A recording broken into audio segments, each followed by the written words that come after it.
네. 오늘, 이제 6월 달, 원래는 이제 세 번째 일요일 날 하는데, 저희 뭐 사정도 있고, 그렇게 해서 네 번째로 바꾸었습니다. 그리고 오늘은 이제 특별한 손님들이 왔는데, 우리 이제 반월 행복 아카데미에서 지난번에도 참여하셨고, 오늘도 참여하셨고, 그리고 이제 경상북도 경북대학교 불교학생회에서 참여했습니다. 그래서 오늘 이제 원래 저희가 하는 법회는 이제 경전 내용을 갖고 공부하는데 슈타니 파타를 갖고 공부를 하고 있어요. 그런데 오늘 배수복 원장님께서 특별히 저에게 주문을 하셔서 젊은 청년들이 많이 오니까 그분들에게 도움이 되는 법문을 하면 좋겠다. 그래서 그래서 이제 좀 생각을 해봤어요. 어떤 게 좋을까? 슈타니 파타의 내용으로 해도 좋지만, 이제 오늘은 조금 이것을 떠나서 좀 이야기를 해보려고 합니다. 저희가 이제, 슈타니 파타 같은 책을 지금도 많은 분들이 독송하고 있어요. 우리나라뿐만 아니라 서양까지도 이제 부처님 경전을 많이 읽고 있는데, 지금 봐도 굉장히 새롭고 또 우리에게 굉장히 적절한 어떤 인생의 그 방향을 알려주기 때문에 이 경전, 다른 경전도 많이 읽지만 초기 경전 중에서는 슈타니 파타를 많이 애독하고 있습니다. 그러니까 알려지기로는 부처님 경전 중에 가장 오래된 경전이다 이렇게 알려져 있어요. 그래서 이제 오래된 것에 대한 생각을 해볼까 해요. 우리가 오래된 거를 지금은 별로 좋아하지 않잖아요. 새로운 것을 찾아가고 또 이제 세상이 굉장히 빠르게 변화하니까 가급적이면 새로운 그 트렌드에 맞춰서 빨리빨리 적응하는 게 중요하다고 생각하는데 또 반면에 보면 이렇게 오래된 것들이 여전히 소구력이 있다는 사실도 또 한번 생각해 볼 필요가 있습니다. 제가 이제 지난주에 서울에 잠깐 다녀왔어요. 근데 가서 저희 이제 후배 중에 그 국립박물관에 부관장으로 있는 사람이 있어요. 그런데 거기를 이제 오랜만에 얼굴도 볼 겸 해서 찾아갔는데 같이 데리고 간 사람이 지금 이제 캐나다 토론토 대학에 있는 학생이었어요. 그래서 이제 저하고 이제 어릴 때, 아기 때부터 알던 그런 사람이어서 같이 갔는데, 그 이제 부원장이 그 학생을 보고, 장래에 뭘 할 거냐. 그래서 이제 그 학생이 이제 뭐 하고자 하는 이야기를 쭉 하니까 가장 먼저 하는 말이 AI를 하고 있느냐 라는 이야기를 하더라고요. 그래서 뭐 챗 GPT를 사용하느냐, 뭐 관련한 거를 하느냐, 이제 학생이 하고자 하는 바가 이제 그 엔터테인먼트 그쪽에 관련해서 일을 하고자 하는데, 그런데 이제 내용의 이야기는, 지금, 상당히 많은 게 작곡도 AI가 하고 있고, 그 다음에 이제, 글도 AI가 쓰고 있고, 그래서 상당히 많은 부분이 인간이 하던 역할을 AI가 다 하고 있다. 여러분들도 익히 다 아실 거예요. 그리고 이제 우리가 특이점이라고 하는 그 지점이 있죠. 인간보다 AI가 훨씬 더 기능적으로, 지능적으로 더 이제 인간을 능가하는 시점을 우리가 특이점이라고 하는데 그 시기가 2045년 이럴 거라고 예측을 했답니다. 그런데 현재 상황은 아마도 트럼프 임기 내에 그 일이 일어날 것이다 라고 하고 있습니다. 그러니까 변화의 속도가 엄청나게 빠른 거죠. 그리고 뭐 거기서만 아니고 이제 다른 곳에서도 제가 오랜만에 세상을 나갔더니 주로 하는 이야기가 AI 이야기를 많이 하더라고요. 그래서 AI가 학습하는 게 이쪽 영역, 저쪽 영역에서 이제 분리돼서 학습을 해서 그동안은 이제 인간이 컨트롤할 수 있는 그런 어떤 그 시스템이라고 판단을 했다가 지금 마이크로소프트에서 새롭게 이제 수년 전에 상황이 전환된 게 다른 영역을 학습시켰는데 이 두 AI가 서로 공조를 해서 새로운 지식을 창출했다는 사실이 나온 거예요. 그러면 이제 그때는 인간이 그 메커니즘을 이해할 수 없는 상황이 되는 거죠. 그러니까 제일 문제가 되고 제일 두려워하는 상황은 뭐냐면 인간이 예측하거나 또는 그 과정을 알 수 없는 상태에서 AI가 뭔가를 만들어내는 상황인 거예요. 그 결과가 인간에게 도움이 될 수도 있는데 AI의 이제 가장 첫 번째 원칙은 인간을 이롭게 한다라는 원칙이지만 인간을 이롭게 하기 위해서 예를 들어 인구가 이제 너무 많으니까 인구의 한 10분의 8은 없애야 돼. 인간을 이롭게 하기 위해서. 이렇게 프로그램이 어느 날 생성돼서 모든 사람을 죽이는 쪽으로 간다면 그러면 이제 그 AI는 명령에 충실했지만 결과적으로 인류를 파멸하는 쪽으로 갈 수도 있다. 그런 여러 가지 이제 부정적인 이제 예측들을 하고 있어요. 또 한편으로는 아까 이제 그 이야기로 돌아가면 그럼 지금의 여러 가지 인간이 할 수 있는 일들을 다 AI가 대처하니까 인간이 이제 직업도 잃고 여러 가지 이제 생활에 있어서도 기계의 노예가 되지 않을까 이런 이제 디스토피아 같은 우려들도 많이 생기고 있습니다. 그래서 저희 후배가 이제 그 젊은 아이에게 했던 가장 중요한 이야기는 뭐냐면 AI의 메커니즘을 이해하고 빨리 AI를 따라잡아야 된다. 그러니까 AI를 활용할 수 있는 지식을 습득해야 된다.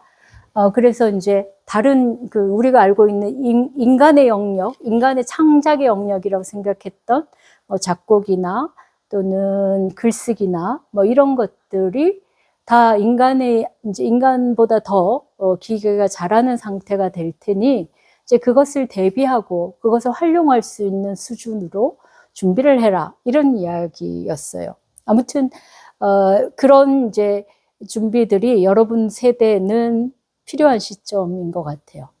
사실 저는 챗 GPT 한 번도 써본 적이 없어요. 그 사람들이 많이 그런 말을 해서 나도 한번 해볼까 하고 이제 뒤져도 봤는데 뭐 컴퓨터가 사양이 좀 후져가지고 그게 잘 안 되고 뭐 그래 저도 뭐 특별한 필요성을 못 느끼고 그래서 이제 하지 않았는데 그런데 우리 세대는 어쩌면 그거 없이도 그냥 버티고 넘어갈 것 같아요.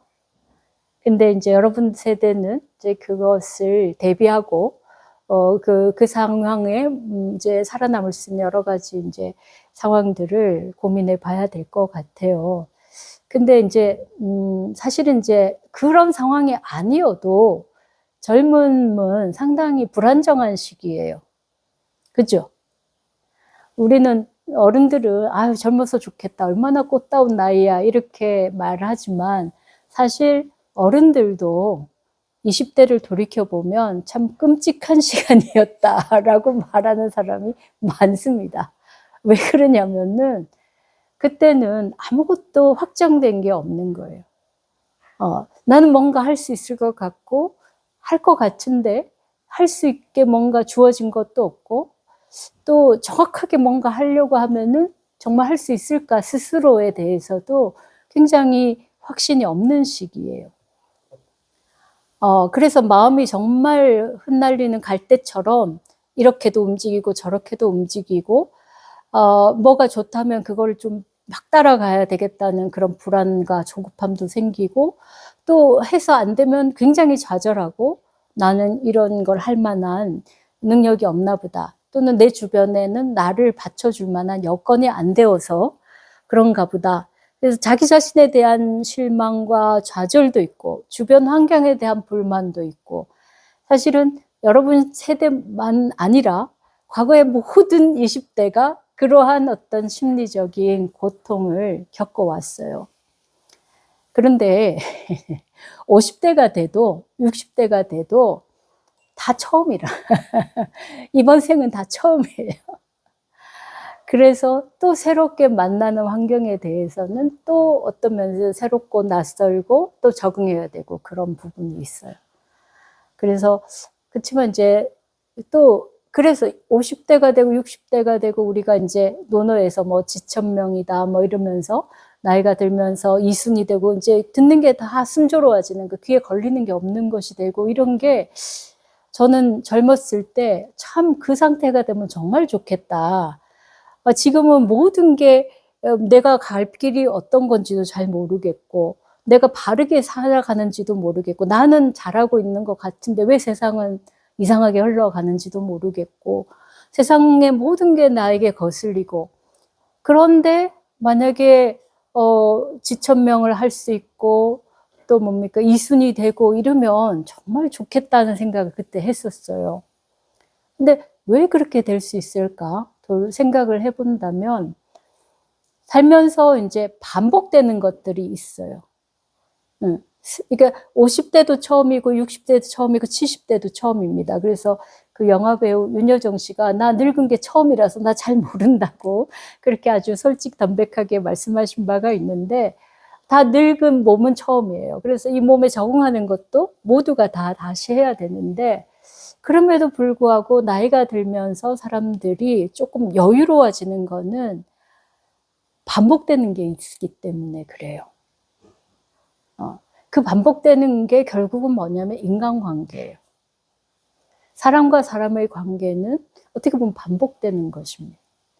그래서 처음에는 새로운 사람들을 만나고 내가 겪지 못했던 어떤 상황들을 겪어가지만 살아가면서 보면 사람들의 유형도 비슷하고 또 그 사람들을 대하는 나의 태도도 비슷하게 반복되고 있어요. 그래서 어떨 때는 실패하는지 알아요. 어떨 때는 성공하는지 알아요. 그게 차이점이에요. 여러분 나이 때는 어떻게 하면 실패하는지, 실패를 했는데 왜 실패했는지도 모르고, 성공했는데 왜 성공했는지도 모르고, 실패한 경험이 더 많고. 근데 이제 나이가 들면 수많은 실패 끝에, 이렇게 하면 실패한다는 걸 알아요. 그래서 이제 어리석은 사람은 뭐냐면 실패한 거를 계속 또 하는 거고, 조금 더 이제 지혜로운 사람은 실패한 거를 고치는 거예요. 그래서 이제 거기서 더 이상 실패를 하지 않고 잘하는 쪽으로 노력해서 조금씩 뭔가 자기가 할 수 있는 영역이 확보가 되는 거죠. 그게 이제 또 10년, 20년 쌓이다 보면 나름대로 세상에서도 인정도 받고 나의 영역이 이제 확고해집니다. 그래서 이제 생각을 해보면, 아까 이제 슈타니파타 이야기에서 시작했어요. 왜 거기서부터 여기까지 왔느냐. 왜 슈타니파타를 우리가 아직도 읽는가? 왜 그렇게 했어요? 반복되는 것들이 있기 때문인 거예요. 반복되는 것들. 인간의 삶과 관계와 행동에 있어서는 아무리 AI 시대가 도래해도 반복되어지는 것들이 있는 거예요. 그래서 이제 과거의 지혜가 필요한 거예요. 이건 어떻게 보면 빅데이터예요. 옛날 게 아니라 누적된, 축적된 인류의 자산이에요. 그 자산 속에 현재를 살아갈 수 있는 수많은 노하우가 들어있는 거예요. 그래서 옛날 이제 옹고지신이라는 말도 있죠. 옛 것을 익히고 새 것을 알아간다. 근데 그 이유가 우리가 누적되고 정리되고 검증된 지식들을 굳이 외면할 필요가 없잖아요. 새로 할 필요가 없죠. 이미 인류가 수많은 시간을 거쳐서 검증해온 지식이라면 아무리 새로운 시대가 도래해도 반복될 확률이 훨씬 높아요. 물론 그 지식이 무용지물이 될 가능성도 있습니다. 아주 변화가 극심하게 근본적 변화가 일어난다면.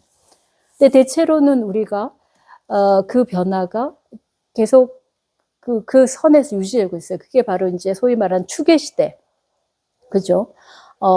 부처님과 예수와 그다음에 소크라테스, 모하메드 이런 사람들이 출현했던 그 시기에 인류의 어떤 문명이 형성되고 문명의 전환점이 생긴 이후로 그 이후로의 인간의 삶은 지금까지 한 2000년 가량을 거의 어떤 기본적인 선에서는 같은 맥락에서 움직여 왔어요. 그 AI 시대에 뭐가 더 바뀔지 우리가 예측은 불가하지만 그 문명의 틀이 크게 바뀌지는 않을 것이라고 보고 있습니다.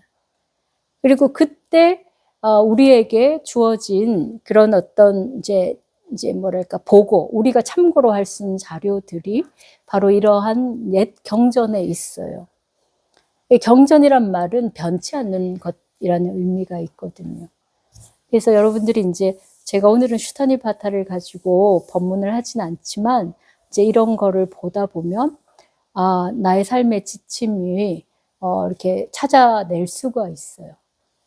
그런데 저는 이제 오늘 이 이야기보다도 여러분들과 하고 싶은 이야기는 그렇게 이제 반복되는 것들이 사실은 변화 속에서도 반복되는 게 있단 말이에요. 그죠? 저희 1년에 4계절이 돌고 돕니다.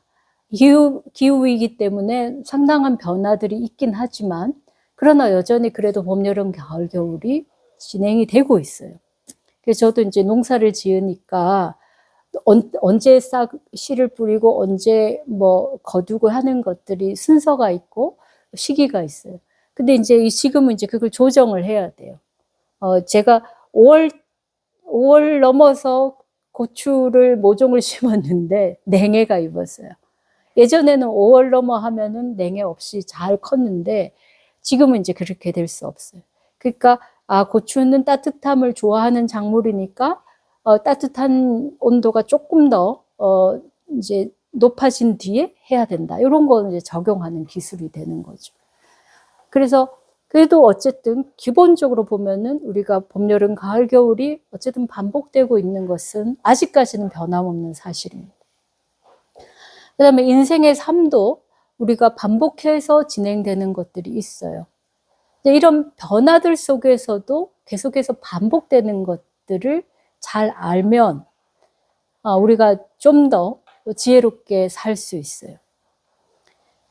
그리고 이제 반복되는 게 또 갖는 의미는 또 뭐가 있냐면은 그 반복되는 게 되게 안정감을 줘요. 매일매일 출근하고 퇴근하고 학교 가고 돌아오고 되게 따분하죠. 그런데 만약 학교 안 가고 코로나 때 학교 안 가니까 어떻든가요? 어땠어요? 생활이 붕 떠버리죠. 그죠? 늘 할 때는 그게 굉장히 지겹고 무의미한 그런 삶의 영역이라고 생각했는데 막상 그 영역이 사라지고 나면 그게 삶의 기본이었다는 걸 늦게 깨닫게 되는 거예요. 그죠? 그러니까 우리 삶을 지탱하는 거는 사실 새로운 것도 물론 필요합니다만은 반복되는 거예요. 그래서 매일 밥 먹고 우리가 이제 화장실 가고 잠을 자고 이런 것도 반복되는 영역이에요. 그거 없으면은 삶이 흐트러져 버려요. 밥을 어쩌다가 새로운 요리를 먹을 수는 있지만 기본적으로는 밥을 먹어야 돼. 뭐 이런 것도 어떻게 보면은 기본이 되는 것들이. 그런데 이제 여러분들이 변화에 적응해야 된다는 거, 또 앞으로 닥쳐야 될 여러분들이 알 수 없는 미래를 준비해야 되는 거. 이거 굉장히 중요하고 어려운 일이죠. 그죠? 더구나 예전에는 그래도 어느 정도 생애 주기에 따라서 내가 뭐가 되고 어떤 일을 하면 어떻게 이제 발전해 갈 거라는 거를 감을 잡을 수가 있었는데 지금 그것도 어려워요. 사실은 지금은 어떤 것도 예측할 수가 없어요. 그러니까 지금 이 나이에 있는 어른들도 앞으로 세상이 어떻게 변할지 되게 걱정되고 막막하고 그런데 여러분들은 더 할 거라고 저는 상상이 됩니다. 근데 그렇다고 해서 불안해하고만 살 수는 없잖아요. 그럼 어떻게 해야 될까? 잘 모르겠어요. 구체적으로 뭘 해야 될지 저도 몰라요. 그런데 이제 말씀드릴 수 있는 거는 반복되는 영역이 있다는 거예요. 그 반복되는 영역이 그리고 굉장히 중요하다는 사실이에요.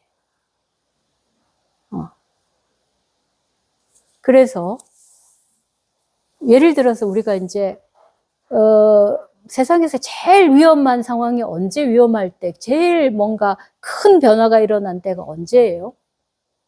보통 세상에 살면서 언제 가장 위험하고 가장 큰 변화가 일어나고 우리가 감당할 수 없는 상황이에요? 어? 결혼할 때.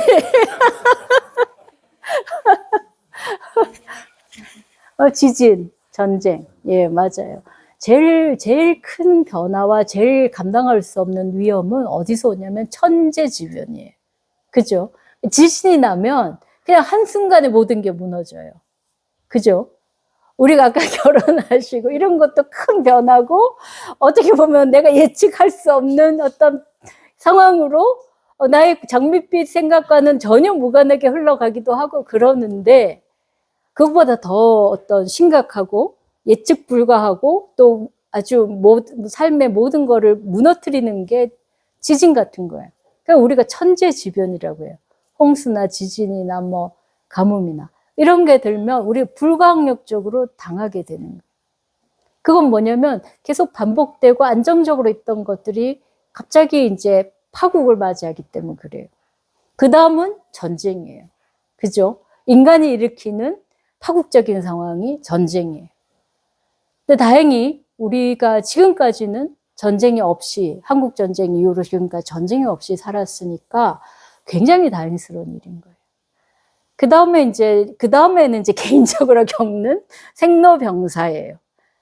제일 큰 거는 이제 죽음이죠. 스스로의 죽음도 그렇고, 가족의 죽음, 가까운 지인의 죽음이 굉장히 삶에 큰 충격을 줍니다. 그 다음에 이제 병드는 문제, 그 다음에 결혼이라든지 이사를 간다든지, 뭐 이런 변화들이 굉장히 큰 어떤, 지금까지 삶을 흔드는 힘이 돼요. 그죠? 근데 왜 천재지변이 그렇게 큰 영향을 줄까요? 그건 반대로 생각하면 돼요. 하늘과 땅이 별로 변하지 않기 때문에 그래요. 별로 안 변해요. 그래서 노자에서 변하지 않는 것이 있으니 그것은 하늘과 땅이다, 산과 물이다 이런 말을 하고 있어요. 그래서 그 변하지 않는 것에 우리는 사실은 굉장히 크게 힘을 얻고 있어요. 그게 사람을 안정시켜요. 우리는 이제 도해지를 갑니다. 그죠? 도시에 가면 계속 바뀌고 새롭고 뭔가 계속 유행이 돌고 가면은 이제 사람들도 막 많이 만나고 막 수많은 변화들을 경험하면서 대단히 익사이팅 하단 말이에요. 그죠? 생기가 돌고 뭔가 활기가 돌고 막 그러잖아요. 근데 여기 산속에 들어오면 어때요? 변화가 없어요. 사람도 없어요. 늘 그날이 그날이에요. 제가 여기 이제 예전에 출가해서 살다가 30년 전에 지금 돌아온 지가 한 7년 넘어가는데 별 변화가 없어요. 마치 어제 온 것처럼 별로 달라진 게 없고 물론 집도 짓고 여러 가지 일들이 있지만 사는 건 똑같은 것 같아요. 그런데 그러면 내 삶이 되게 지겹고 재미없냐? 그렇지는 않아요. 저는 어디서 변화와 즐거움을 찾냐면 이 산천이 변해가는 것 속에서 찾아요. 그러니까 봄에는 싹이 돋고 풀이 이제 파릇파릇해지는 그것이 아름답고 행복하고 여름에는 떼약벗이지만 또 열매들이 익어가니까 좋고 가을은 또 단풍이 아름답고 겨울에는 눈보라가 치니까 또 아름답기도 하고 일할 것도 많아요. 그러니까 하루하루 지겨울 틈이 없어요. 그래서 그 속에 들어와 살면 변하지 않는 것 같은 것 속에서도 변화가 있고 그 속에서 우리가 굉장히 편안함을 누려요. 근데 이런 변화들은 예측할 수 있는 것들이죠. 그리고 우리에게 크게 어떤 위협을 주지 않는 것들이. 근데 도심에서 일어나는 문명의 발전들은 예측할 수 없고 굉장히 뭔가 새롭고 또 자극적이지만 한편으로는 우리가 감당할 수 없는 그런 느낌도 줘요. 그죠? 그래서 대학이 가장 문명의 첨단에 있고 그런 것들을 선도하고 개발하고 가지만 그곳에서조차 많은 사람들이 힘들어한단 말이에요. 근데 여기는 그래요. 아무것도 바뀐 것 같지 않은데 편안하고 고요하고 좋아요. 여러분들이 이제 지금은 모르겠어요. 국이람 처음 오셔가지고 뭐 똑같은데 뭐 이렇게 생각할 수도 있지만 잠깐 와서 구경하는 거하고 머무는 거하고 또 달라요. 그래서 그런 이제 체험을 하다 보면 되게 마음이 편안해집니다. 그래서 산천이 변화하지 않은 속에서도 변화하고 변하는 속에서도 변하지 않기 때문에 우리에게 안정감을 주어요.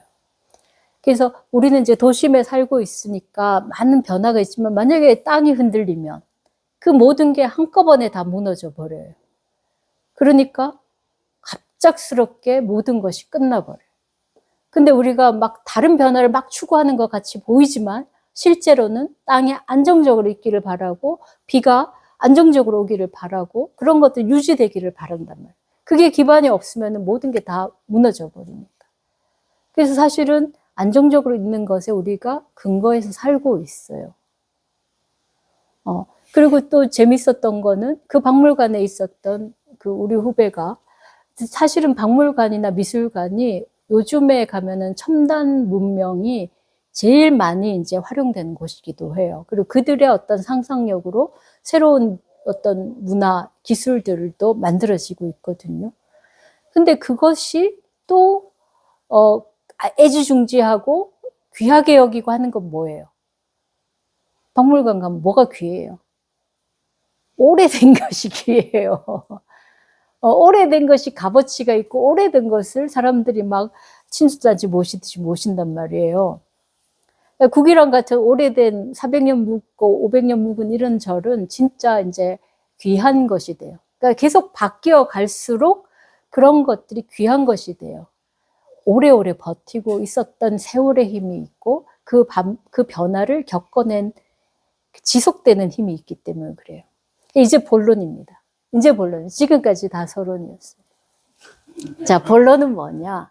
여러분 삶에도 바뀌어지는 게 있지만 변화하지 않는 게 있어요. 뭐게요?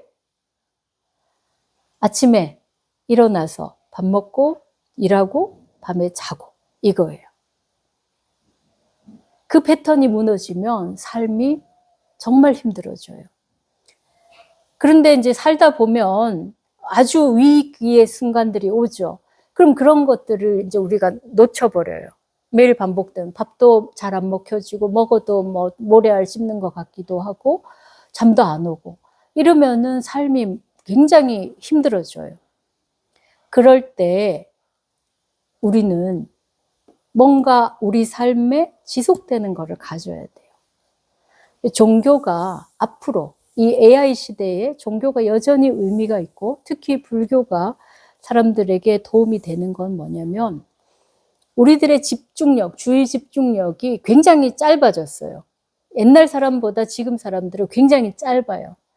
요즘 계속해서 자극이 오니까 잠시도 한 군데 머물러 있을 수가 없어요. 저도 옛날보다 훨씬 더 빨리 그런데 반응을 해요. 그러니까 집중하는 힘이 훨씬 떨어졌어요. 그래서 AI가 앞으로 어떤 정보로 어떻게 새로운 지식을 만들어낼지 모르지만 그러나 인간이 가지고 있는 고유한 힘 중에 하나는 집중력이에요. 마음을 어딘가에 머물 수 있는 힘이에요. 머물 수 있는 건 왜 머물 수 있냐? 반복되고 지속되는 것이기 때문에 머물 수 있어요. 그래서 이제 뭐 우리 조계종에서 명상을 지금 이제 앞으로 우리나라도 그렇고 인류 문명이 지금 이제 4차 산업혁명으로 막 급하게 변하고 있지만 인간을 어떤 구원할 수 있는 그런 힘으로 명상이 이제 앞으로 필요할 것이다. 이런 이야기를 합니다. 아주 오래된 지혜인데 이 지혜가 그동안은 특정한 영역에 있는 사람들, 스님 같은 그런 사람들만 했는데 지금은 모든 사람들에게 도움이 되고 필요할 거라고 보는 거예요. 왜? 집중력이 굉장히 떨어졌기 때문에. 이 기계 문명이 발전하면 할수록 인간의 집중력은 점점점 떨어지고 새로운 것이 만들어지면 만들어질수록 사람의 마음은 점점점 불안해지기 때문에 그래요. 그래서 머물 수 있는 곳이 있어야 되고 마음을 안정시킬 수 있는 것이 있어야만 내가 그 변화를 쫓아갈 수가 있어요. 제가 마음이 급한 마음으로 이렇게 앉아 있으면은 산천이 변하는 걸 못 봐요. 내가 마음 편하게 있으면은 산에 다람쥐도 올라가고 멧돼지도 보이고 다 보여요. 그리고 산색이 하루하루 달라지는 게 보이고 바람이 부는 것도 보여요. 내 마음이 불안하면 아무것도 눈에 안 떠올라. 그러니까 집중하고 머물 수 있는 마음이 있을 때 변화도 내가 누리고 감당할 수 있는 게 돼요. 그래서 불교가 또는 종교가, 더 넓게는 종교가 여러분한테 줄 수 있는 거는 마음을 머무르게 하는 겁니다. 마음을 머무르게 하는 거예요. 그래서 절에 오면은 심심한 듯 아무것도 없지만 이따 가면 되게 좋죠. 우리 신도님들 그렇죠. 제가 엎드려 절받기 하는데 좀 있다가 마음을 쉬고 가는 거예요. 뭔가 하려고 안 하고 아무것도 안 하고 좀 쉬다 보면 되게 회복이 돼요. 우리 마음에 원래가 그런 기능이 있어요. 그래서 여러분들이 지금 불안하고 미래에 대해서 깝깝하더라도 너무 거기에 매여 있으면 오히려 더 갈피를 못 잡아요. 그래서 지금은 마음을 편안하게 하고 집중력을 기르고 그러는 것이 AI, 우리가 챗 GPT를 활용하는 방법을 배우고 이런 것도 필요하지만 또 그것 못지않게 필요한 부분이에요. 근데 마음을 어떻게 머물게 하겠어요? 명상을 해라 이 말을 하려고 하는 건 아닙니다. 명상하면 더 좋아요. 근데 더 좋은 건 뭐냐면 매일매일 반복되는 일과를 하나 가지는 거예요. 예를 들면 아침에 108배를 한다. 아니면 아침에 30분 명상을 한다. 아니면 아침에 걷는다. 뭐 이런 것도 좋아요. 그러니까 뭔가 특별히 뭔가를 하지 않고 가만히 있으면서 마음을 집중할 수 있는 행위를 하면은 그게 굉장히 좋은 거예요. 그러니까 하루에 30분, 108배는 한 10분이면 될 거예요. 108배를 하는 건 운동도 되지만 여러분들에게 제가 108배를 권하는 거는 가만히 있을 수가 없는 거예요. 마음이 조금만 있으면 막 달아나. 그래서 이제 몸을 움직이다 보면은 마음도 집중이 되기 때문에 그래요. 108배 하고 하루 30분 명상하고 또 걷고 걸으면서 또 명상도 할 수 있거든요. 그렇게 하다 보면은 마음이 쉬어요. 그런데 쉴 때 우리는 새로운 아이디어가 떠오르고 마음의 회복력도 높아져요. 저도 이제 아침에 앉아가지고 30분 이제 지금은 제가자들 분하고 줌으로 아침마다 하는데 앉아갖고 이제 명상에 집중하는 경우도 있지만 어떤 날은 오늘 할 일을 생각하는 경우도 있어요. 자연히 일이 많은 날은 그렇게 돼요. 그러다 보면 놓친 것들이 막 생각나. 뭐 해야 되는데 잊어버렸네. 이거 빨리 오늘 해야지. 그러면서 가만히 있을 때, 내가 뭘 계획을 한 때가 아니라 오히려 가만히 있을 때 잊어버린 거, 꼭 해야 될 거, 이런 게 딱딱 정리가 돼요. 그래서 그날 이제 그 일을 차질 없이 하고, 때로는 이거 어떻게 해야 되지? 좀 해결이 안 되는 문제가 갑자기 누구한테 연락해 보면 되겠네? 이런 생각이 떠올라요. 제가 말씀드리는 거는 여러분 스스로에게 그런 능력이 있다는 거예요. 누가 주는 게 아니에요. 근데 어떻게 하면 되느냐? 마음을 고요히 하면 돼요. 근데 그거를 고요히 잘 될 때도 있고 어떤 날은 잘 안 되기도 해요. 그죠? 내가 마음 잡고 잘 되는 날은 괜찮아. 그리고 열심히 또 습관을 들여가지고 막 하면 돼요. 그런데 안 되는 날도 있고 또 예를 들어서 아프거나 뭐 급한 일이 생기거나 이러면은 안 하게 되거든요. 그럼 안 하다 보면은 한참 지나서 다시 하려면은 더 힘들고 또 안 하게 돼요. 그래서 매일매일 반복되는 일과를 특히 아침에 가지는 게 좋다는 거예요. 예. 사실 108배를 권하고요. 안 되면은 더 좋은 거는 명상인데 여러분들이 이제 뭐 그것 둘 중에 선택해도 좋습니다. 세상에서 여러분들이 교수님이라면 AI를 어떻게 활용해야 될지, 미래의 세상을 어떻게 준비해야 될지를 가르쳐 줄 거예요. 그건 그분들이 더 잘할 수 있는 부분이니까 저는 또 모르기도 하고 굳이 제가 할 필요도 없는데, 그건 못지않게 여러분들의 지금의 여러 가지 어려움과 불안을 해결해 주고, 실질적으로 나한테 주어진 여러 가지 문제를 해결하는 방법은 마음을 고요히 하는 건데 매일매일 하는 거예요. 그래서 365일 빠지지 않고 하는 거예요. 한번 해 보실래요? 아니, 불교 학생회가 대불련이 예전부터 명성이 아주 높았거든요. 근데 이제 그 출신들이 좀 살아가는 태도들도 많이 달라요. 제가 많이 접하는데. 근데 그게 이제 어려서부터 일을 한 거예요. 지금 우리 신도님들이 절에 젊은 사람들이 오면 다 너무 좋아해요. 새댁이가 오면은 어떻게 이렇게 새댁이가 왔나 이러는데, 새댁보다 더 젊은 여러분들이 왔으니 얼마나 좋아하겠어요. 근데 그 이유가 뭐 때문에 그랬겠어요? 젊어서? 그게 아니에요. 나는 왜 그때 못했을 거예요? 내가 그 젊었을 때 불교를 알고 불교의 여러 가지 방법들을 알았더라면 나 훨씬 더 잘 살 수 있었을 건데 하는 생각이 있는 거예요. 근데 나는 이제 이미 이렇게 됐어도, 젊은 사람들이 절에 이렇게 일찍 와서 부처님 말씀을 듣는다 그러면은 너무너무 잘했다. 내가 거쳐야 됐던 그 여러 가지 시행착오와 어려움을 여러분들은 겪지 않을 수 있겠다 라는 생각 때문에 좋아하는 거예요. 정말 다 붙들고 물어보세요. 아니, 어떻게 이 젊은 나이에 그걸 알고. 사실 불교는 조금 경험이 쌓이고 실패를 할 때 좀 더 이게 이해가 되는 부분이 있어요.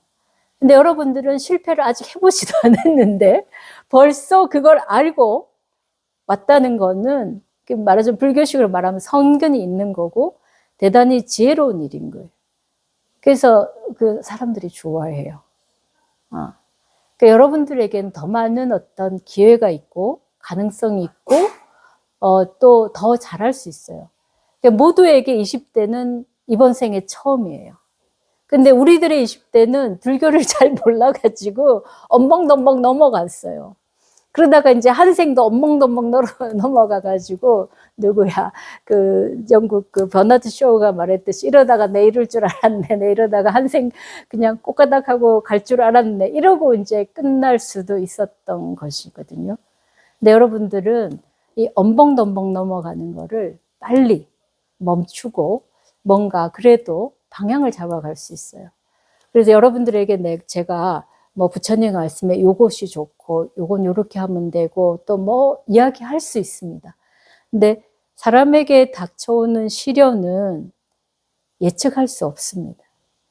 여러분들의 공부는 그런 시련과 또 앞으로의 삶에 따라서 여러분들이 충분히 찾아갈 수 있어요. 그러면 이제 필요하면 절에 와서 부처님 말씀 듣고 공부도 하고 스님들하고도 대화를 나누면 그때그때 여러분들이 방법을 찾아갈 수 있어요. 그런데 그렇게 할 수 있는 마음의 여유를 만들어내려면은 그건 스스로 만들어야 돼요. 그래서 매일매일 내가 나에게 주는 집중의 시간이 있으면 그걸 반복적으로 행하면은 삶이 안정이 돼요. 하늘과 땅이 변하지 않는 것처럼 내 삶에 변하지 않고 굳건한 집안이 하나 생기는 거예요. 그래서 그 시간에 하루를 살아갈 힘이 생기고 일주일을 살아갈 힘이 생겨요.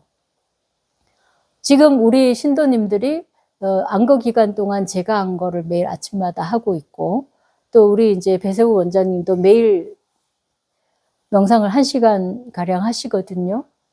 아마 다르실 거예요. 그렇게 하던 시기와 하지 않던 시기를 비교하면 굉장히 달라요. 근데 여러분들은 젊어서부터 하니까 그건 말할 수 없어요. 그 결과는. 그래서 스스로가 우리는 치유할 수 있는 힘이 있어요. 회복할 수 있는 힘이 있어요. 근데 막 변화를 따라가고 어떻게든 내가 빨리빨리 적응해야겠다고 생각하면 마음이 더 조급하고 더 힘들어져요. 근데 그럴 때 잠깐 멈추고 나에게 이렇게 집중하면서 마음을 굳건하게 만들면 길이 보여요. 여러분들이 방법을 찾아낼 수가 있어요. 그래서 마음의 소리를 귀 기울이는 시간을 가지면, 그러니까 어떤 날은 108배 하는 게 힘들고 지겨울 때도 있어요. 그런 날도 지나가요. 근데 어느 날은 108배를 하다가 문득 어떤 생각이 들어서, 아, 이 문제는 어떤 교수님한테 가서 여쭤봐야지. 용기도 생기고 생각도 드는 거예요. 해결책이 스스로가 찾아내게 돼요. 그래서 변치 않는 것과 변하는 것이 우리의 삶에 있는데 지금은 굉장히 빠르게 변하는 시대이다. 하지만 변치 않는 것이 여전히 있으니 그것을 우리 삶의 하나는 확보하려는, 여러분들이 살아갈 수 있어요. 모두가 처음 맞는 20대, 30대를 살아왔어요. 그러니까 여러분들도 살아갈 것이고 어떠한 상황에서도 이겨낼 수 있어요. 근데 그걸 하면 더 잘 이겨내고 더 잘 살아갈 수 있을 거라고 생각합니다.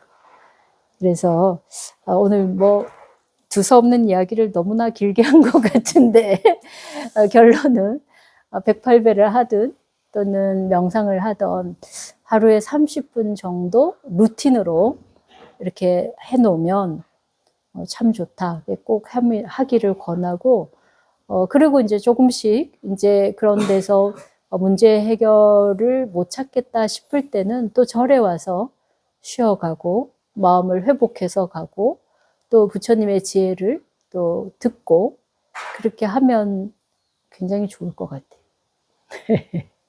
오늘은 여기까지 하겠습니다. 네.